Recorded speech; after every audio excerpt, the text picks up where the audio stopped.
Keep your heads up and your arms covered, family. Here's the verse of the day for March 24th. And it's Psalms 37:5. Commit thy way unto the Lord. Trust also in him, and he shall bring it to pass. And that's what we're doing, trusting in Jesus Christ while we wait for him to come and get us. Looking for that blessed hope and the glorious appearing of the great God and our Savior, Jesus Christ. And I'm seeing some gigantinormous signs and confirmations. And I'm going to go over them with you right now. All glory to our Father, in the name above every name, Jesus Christ. So our brother, the Iron Duke, left a comment, and he asked just a quick question. How long are the Sun and Jupiter going to be in conjunction in Pisces? If it's 3 days, then we've got another major sign on our hands, possibly the second half of Revelation 12. And I responded with, LOL, awesome question. And the answer and what I seen is off the charts. All glory to our Father in Jesus Christ's name. I'll go over it first thing next video. Father bless you. And he said, same to you, Patrick. And I showed you, family, that the conjunction is happening on Resurrection Day. And I'll answer his question and show you how long they're going to be in conjunction in Pisces. And here it is in Stellarium. And Jupiter is in the fish above the well, and so is the sun, and right between them is Mercury. And as you go through the days, you could see Mercury is going to be in conjunction with Jupiter on the 27th. And as you keep going through the days to Passover, and I guess you could call that the 3 days right there. When you zoom in, you can see that Jupiter and the sun start going into conjunction on the 7th, Passover. And as you go through the days to Resurrection Day, that's when they are the closest. And after that, when you keep going through the days, you could see the sun moving out of what they call Pisces. And on the 19th, the sun will be out of the fish, what they call Pisces. And on the 19th, the moon will be right there, lined up in conjunction with Jupiter in the fish. And the reason why that 10 days stands out to me, and this is just speculation because no one knows the day or hour but our Father, but in Revelation 2:10, if the rapture and resurrection is on Resurrection Day on the 9th, when Jupiter and the sun are in conjunction on Resurrection Day, 10 days later, the sun leaves what they call Pisces. Revelation 2:10, fear none of those things which thou suffer. Behold, the devil shall cast some of you into prison, that ye may be tried, and ye shall have tribulation 10 days. Be thou faithful unto death, and I will give thee a crown of life. And when you go back 10 days to Resurrection Day, you could see right there, this asteroid, Photographica, is following the conjunction. And I've already shown you, all glory to our Father, there's so much more lined up this Passover Resurrection Day. It lines up perfectly with the 1290 days since the 70 nations gathered and recognized Islam in the Jewish temple and sacrificed a lamb on the Mount of Olives, the very place that they asked Jesus Christ what it would be like when he came back. He was on the Mount of Olives telling them there'll be wars and rumors of wars, and nation will rise against nation and kingdom against kingdom. It's all happening, family. And they sacrificed the lamb right where he was preaching that. And while all the planets are lining up, you could see that the moon and Venus was just in conjunction. When you go back hours, you could see the moon and Venus right there above Cleopatra and Queen Esther. And our brother in Jesus Christ sent this picture that he took last night. And we have another planet parade on our hands, and it's all over the internet. Rare chance to see 5 planets at once to take place over 6 sunsets. And most of you know this. It's the 5 planets that they call Jupiter, Mercury, Venus, Uranus, and Mars. And it's right here. The planets will make their debut on Saturday, March 25th, tomorrow, family. The best opportunity to see them will be next Tuesday, March 28th, and the show will end on Thursday, March 30th. And since the best opportunity to see them is Tuesday, March 28th, here's what it looks like. And it's gigantinormous, and I'll show you right now why. Because it starts right here with the sun getting ready to go into conjunction with Jupiter. But on the 28th, Jupiter will be in conjunction with Mercury, going into the fish. And as you can see right here, Venus will be with Uranus, right above Queen Esther, the asteroid. And when you move over to the moon, it will be in conjunction with Mars. And you already know, Jesus Christ said the signs of his coming will be in the sun and in the moon and in the stars. And they're all right here lined up and lining up for the greatest 3 days ever in history, Passover to Resurrection Day, the anniversary. So I'll take you to the new moon report, because the moon is playing a gigantinormous part in all of this, just like Jesus Christ said. And it was not confirmed on March 22nd, but I received this email yesterday on the 23rd. And when you scroll down, you could see that it was confirmed yesterday over Israel at 6:14. And when you go to 6:14 in Greek, the time the new moon was confirmed over Israel, the definition is hidden.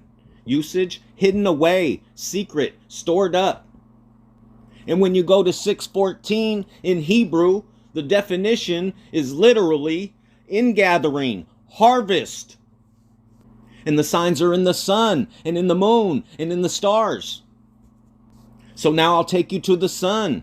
And the next sunspot that's coming around is 3262. And there's nothing in Greek but Strong's Hebrew. 3262 is carried away by God. And that's exactly what we're waiting for.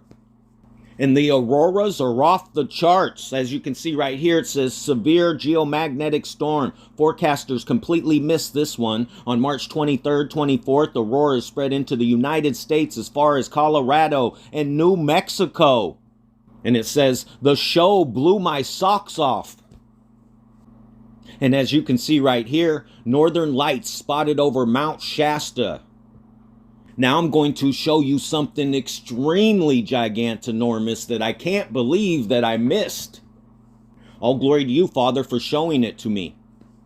And I showed you the 6th annual Obama Gala will be Saturday, April Fool's Day this year. And this is the first time that the Obama Gala has had 400 monarch butterflies coming to an enclosed tent to the Obama Gala. And I showed you Nissan 14 in the year 33 was on April Fool's Day. Now here's what I'm going to show you that I missed. And it's right below this where the butterfly is, the Obama Gala. And usually on the Obama websites it says the Obama Foundation. So when I looked at that, that's what I thought it said right next to where it says the Obama Gala with the monarch butterfly. But when you zoom in, it literally is called the transformation. And that's what we're waiting for, the transformation. In a moment, in the twinkling of an eye, at the last trump, for the trumpet shall sound, and the dead shall be raised incorruptible, and we shall be changed, transformed. And remember, I've said it many times. I had a dream, and Obama was inviting us to a dinner, but we were already going to a dinner. And in the dream, when this happened, I knew that the rapture was about to happen around the time of one of his dinners. And this is the 6th annual Obama dinner that they're bringing 400 butterflies to, and 400s in Strongs means to shout, and they literally named it the transformation. April 1st, April Fool's Day, family. And I've showed you this, and I don't know if this is the covenant in Daniel chapter 9, verse 25 through 27, but it matches the dates that they had the 70 Nations Conference when they recognized Islam in a Jewish temple. And they sacrificed a lamb on the Mount of Olives.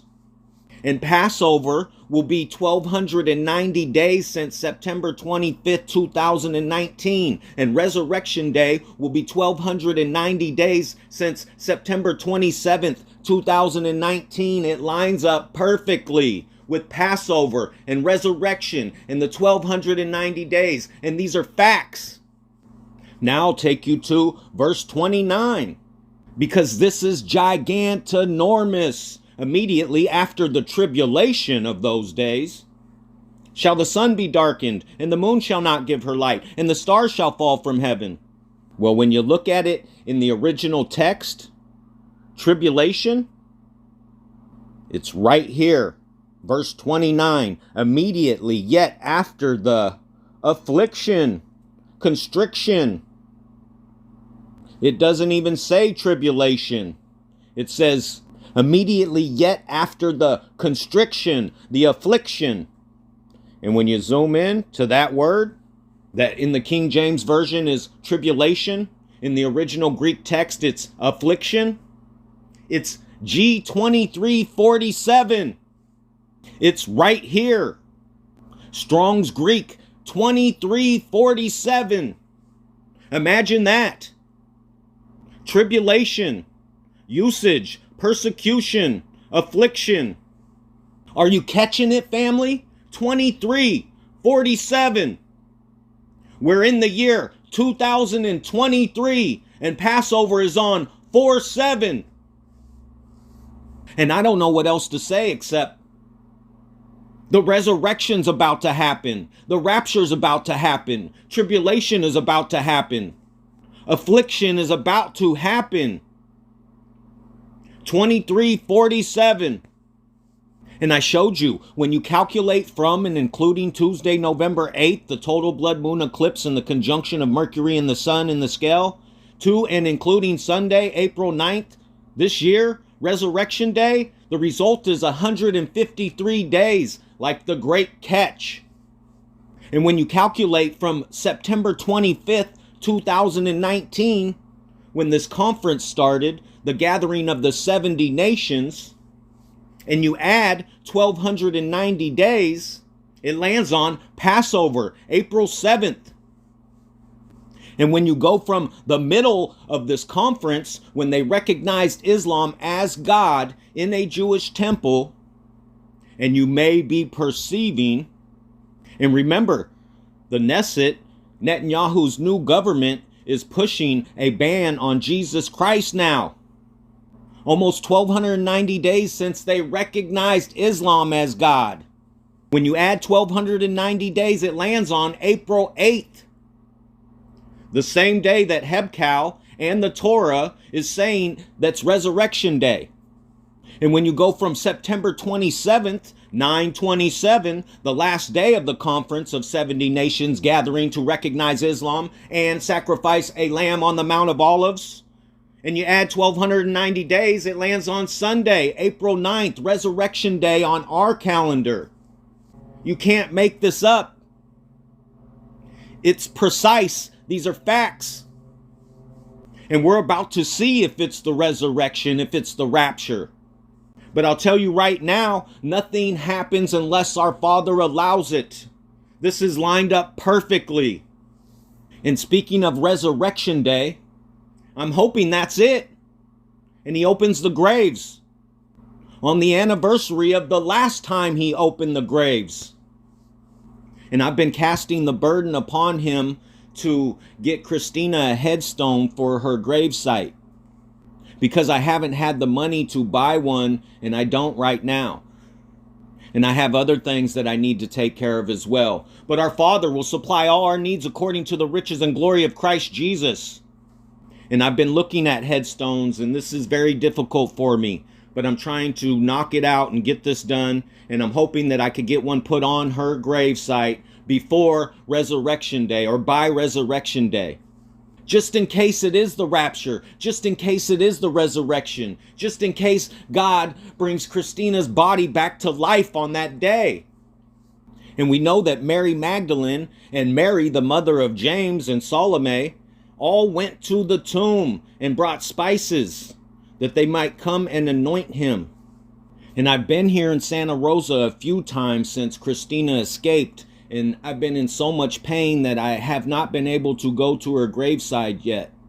But I'm going to before I leave. Either way, whether God gives me a headstone before I leave or not. And I have no experience in this. So if any of you brothers and sisters know where to get a good headstone quick, please email me. There's a couple that I'm looking at that I think Christina would like. And if you're able and Jesus Christ is guiding you to help me get this for her, God bless you for any donations. And God bless everyone that's helped me through all of this. Thank you. Christina was grateful for all of you. And I know she'll be thankful for you forever, family in Jesus Christ. And so will I. All glory to our Father for you, in the name above every name, Jesus Christ. And even though I want to get her this headstone, all glory to our Father, I already ordered more backpacks and more Bibles. And I already handed out all 48 backpacks that I brought with me.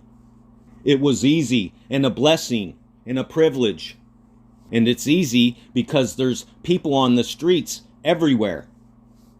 And I received a lot of messages saying that you're grateful that I'm out here doing it because a lot of you can't do it yourselves. So it's a privilege, family. It's an honor.